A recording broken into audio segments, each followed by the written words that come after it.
30 साल का इत्तेफाक, मौत से मशाल तक, मुकद्दर का सिकंदर।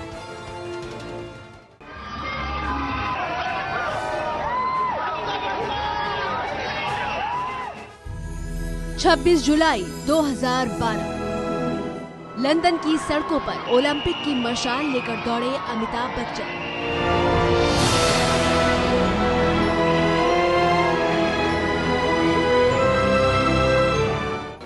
लेकिन ठीक 30 साल पहले सदी के महानायक के साथ इसी दिन हुआ था एक भयानक हादसा। वो तारीख थी 26 जुलाई 1982। वो तो एक ऐसी तारीख है जिसे हम भूलना चाहेंगे, याद नहीं रखना चाहेंगे।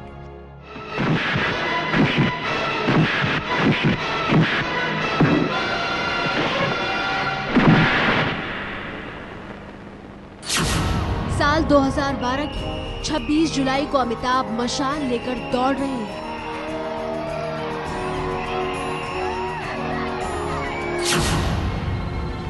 लेकिन साल 1982 की 26 जुलाई को अमिताभ मौत से लड़ रहे थे।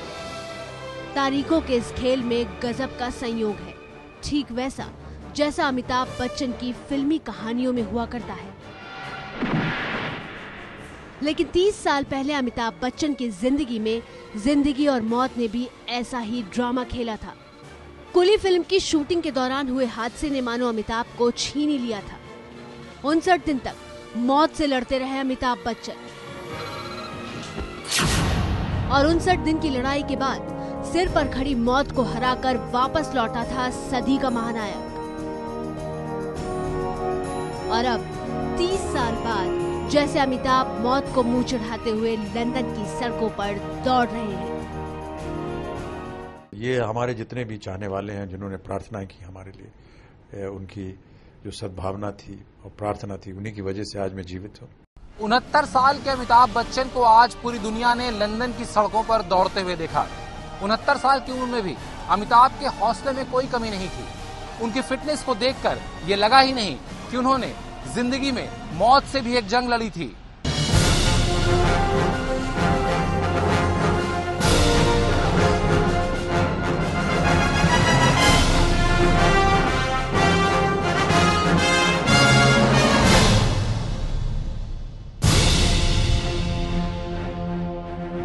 लंदन की खचाखच भरी सड़कों पर अमिताभ ने मशाल के साथ करीब 300 मीटर का सफर तय किया।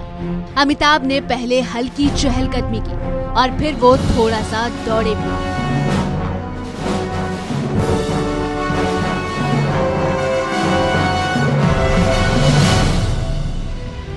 ओलंपिक मशाल ने लंदन के कैम्पटन इलाके से वेस्टमिनिस्टर तक की दूरी तय की। अमिताभ ये मशाल जिस इलाके में लेकर दौड़े उसका नाम साउथ वॉक है। लंदन जो है वो बिल्कुल ऐसे लगता है अपना घर है और मिलनसार लोग हैं। अमिताभ जिस मशाल के साथ दिख रहे हैं उस मशाल को लेकर पिछले 70 दिनों में 8000 लोगों ने 8000 मील की दूरी तय की है। अमिताभ ने सफेद ट्रैक सूट पहन रखा था और उन्हें मशाल की सुरक्षा के लिए लगे लोगों ने बताया कि उन्हें कैसे ये मशाल ले जानी है। उनके पीछे पीली गाड़ियों का काफिला भी था और पुलिस का बंदोबस्त भी। सड़क के दोनों तरफ अमिताभ बच्चन के प्रशंसकों की भीड़ थी और मशाल दौड़ देखने के लिए लोग जमा थे। दर्शकों ने हाथ हिला हिलाकर अमिताभ का उत्साह बढ़ाया, जिसके जवाब में अमिताभ ने भी हाथ हिलाकर जवाब दिया। और जैसा कि आपने देखा आज की सड़कों पर कि भारतीय तो थे ही वहां पर भारी संख्या में, लेकिन यहाँ के देश के निवासी जो अंग्रेज थे उन्होंने भी अपना प्यार, स्नेह और उत्साह दिखाया। ये हम सब के लिए और भारत के लिए बड़े गर्व की बात है। अमिताभ ने बुधवार को ही ट्विटर पर यह ट्वीट किया था कि उन्हें ओलंपिक की मशाल दौड़ने के लिए आमंत्रित किया गया है।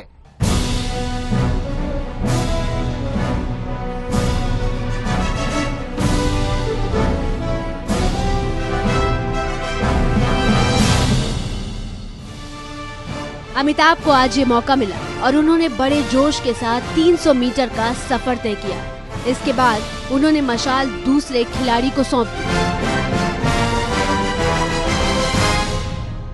मैं इसे अपने घर ले जाऊंगा और अपने घर में सजा करके रखूंगा और अपने नाती पोतों से कह पाऊंगा कि दादा और नाना जो थे वो लंदन ओलंपिक्स 2012 में इसे लेकर के दौड़े थे। अमिताभ को देखकर लगता है कि अमिताभ अब जिंदगी को पूरी तरह से जीने लगे हैं। चाहे वो ओलंपिक्स में मशाल लेकर दौड़ने की बात हो या फिर रणथंभौर में बाघों को बचाने की पहल, वो हर जगह नजर आते हैं, हर जगह उत्साह के साथ पहुंचते हैं। आखिर अमिताभ से बेहतर जिंदगी को कौन समझ सकता है, क्योंकि उन्होंने मौत को करीब से जो देखा है। आज ही के दिन ठीक 30 साल पहले फिल्म कूली की शूटिंग के दौरान अमिताभ बच्चन को चोट लगी थी, जिसने उन्हें मौत के कुएं में धकेल दिया था।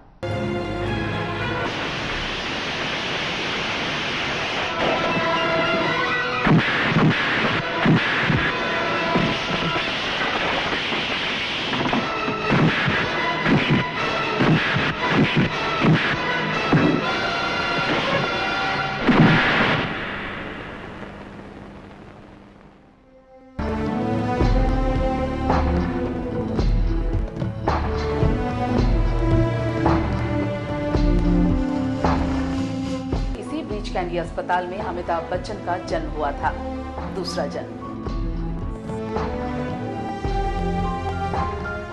सन 1982 में एक वक्त ऐसा आया था जब इसी अस्पताल के इसी कमरे के अंदर थम गई थी बॉलीवुड के सबसे बड़े सितारे की सांसें।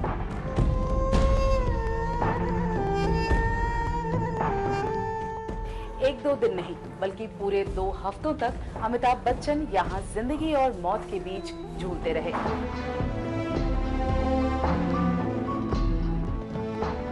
कभी अमिताभ की सांसें उखड़ जाती तो कभी उनके दिल की धड़कनें थम जाती। मीडिया में तो अमिताभ की मौत की खबरें उड़ने लगी थी।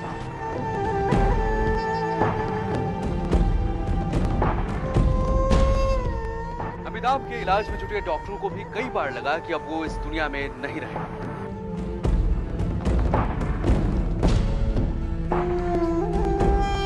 लेकिन बॉलीवुड के शहंशाह ने आखिरकार मौत को मात देकर ले ही लिया पुनर्जन्म।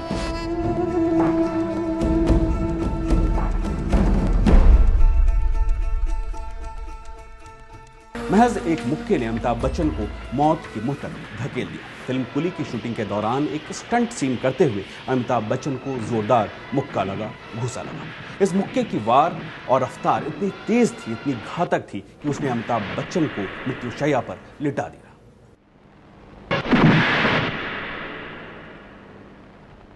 26 जुलाई 1982 की शाम बैंगलोर यूनिवर्सिटी लाइब्रेरी की इसी जगह पर फिल्म कूली की शूटिंग चल रही थी। फिल्म के विलन पुनीत इसार के साथ अमिताभ को एक स्टंट करना था, लेकिन अमिताभ ने इस स्टंट को असली रंग देने के लिए खुद ही स्टंट करने का फैसला कर लिया था।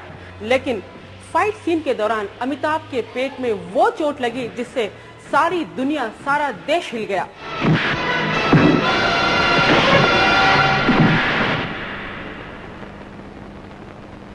बेंगलोर यूनिवर्सिटी में बहुत बड़ा माहौल हो रहा था। इस लाइब्रेरी में महीने तक पूरा शूटिंग का काम बहुत खूब से चल रहा था, मगर अचानक एक दिन ऐसा हुआ है, अमिताभ बच्चन जी का ऐसा एक्सीडेंट हुआ। इधर बहुत सारे लोग बेंगलोर में बहुत ये हुआ। शनिवार की उस पूरी रात अमिताभ बच्चन दर्द से तड़पते रहे और सुबह तक पत्नी जया बच्चन को भी इस बात का एहसास हो चुका था कि चोट मामूली नहीं है, इसीलिए उन्हें बैंगलोर के इसी फिलोमिना अस्पताल में भर्ती करा दिया गया। अमिताभ बच्चन को उस वक्त फिलोमिना अस्पताल के इसी कमरे में रखा गया था जो उस वक्त का VIP वार्ड था। और उधर मुंबई से 2 विशेषज्ञ डॉक्टरों के साथ अमिताभ बच्चन की मां तेजी बच्चन बैंगलोर पहुंची, लेकिन तब तक doctor Joseph Anthony Amitabh Bachchan का ऑपरेशन कर चुके थे।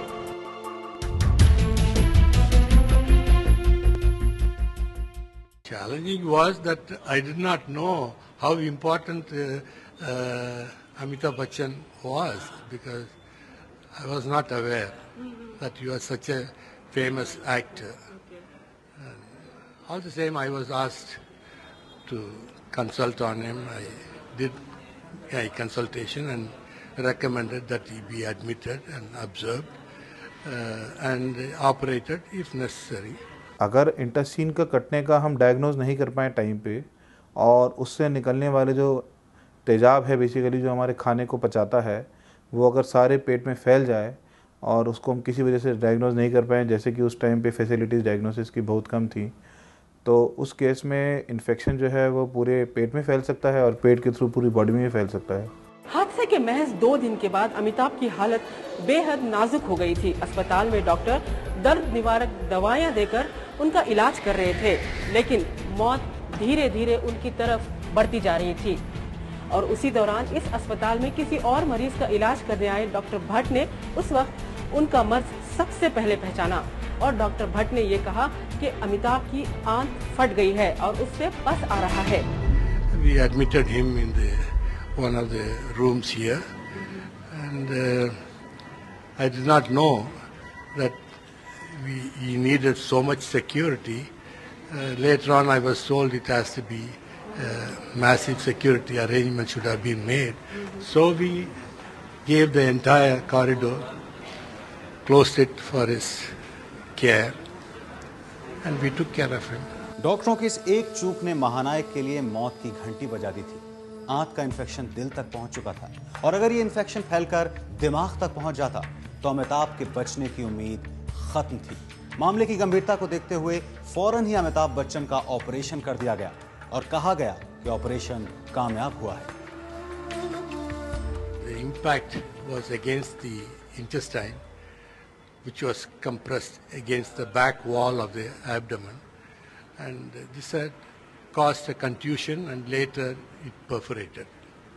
So we had to operate on him with the initial conservative treatment, which did not give him the desired result.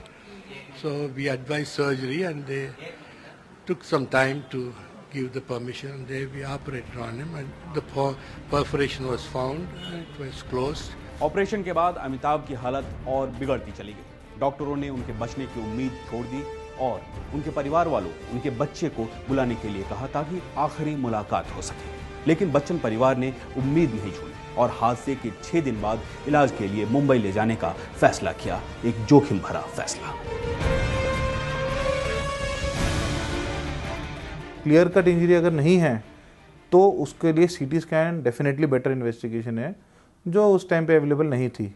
इसलिए डेफिनेटली कुछ ना कुछ कारण रहा होगा उस टाइम पे उस तरीके की फैसिलिटीज़ में कि वो इमीडिएटली डायग्नोज ना हो के 1-2 दिन बाद, या फिर डायग्नोज हो के डॉक्टर ने ये सोचा होगा कि शायद इसको ऑपरेशन की भी ज़रूरत नहीं है और वो ये सोच रहे होंगे कि बिना ऑपरेशन के शायद ठीक हो जाए, और वो उनका जो थॉट प्रोसेस था वो शायद उस टाइम के लिए ठीक नहीं था और 2 दिन बाद उसको ऑपरेशन उनको करना पड़ा इस रीज़न से।